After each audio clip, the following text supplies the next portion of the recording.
ব্রাহ্মণবাড়িয়া সীমান্ত দিয়ে ৭৫১ জনকে পুশিনের চেষ্টা ব্যর্থ করে দিল বিজিবি ও স্থানীয়রা। স্থানীয়রা জানিয়েছেন, বৃহস্পতিবার গভীর রাতে বিজয়নগরের সিঙ্গারবিল ইউনিয়নের সীমান্ত দিয়ে ৭৫১ জনকে পুশিন করতে জড়ো হয় বিএসএফ। বিষয়টি টের পেয়ে সতর্ক অবস্থান নেয় বিজিবি। পাশাপাশি মসজিদের মাইকিং করে প্রতিরোধ দেশীয় অস্ত্র নিয়ে জড়ো হন শত শত গ্রামবাসী।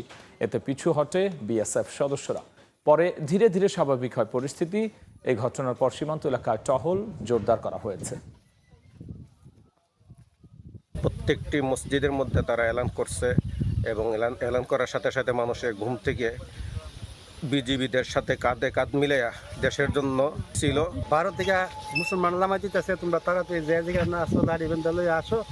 হ্যাঁ, এই ব্যাপারে তখন আমরা জনগণ বহুত লোক বর্ডারের মধ্যে চাপ দিছি। ইন্ডিয়াতে অনেক লোক আইসা ফাড়াই দিব ট্রাক দেবো। এটা আমরা প্রায় 2-3 হাজার লোক আমাদের সিঙ্গারবিল এলাকার সব মানুষই আমরা সবাই আইছি বর্ডার, কারণ বিজিবি তো হেল্প করতেই।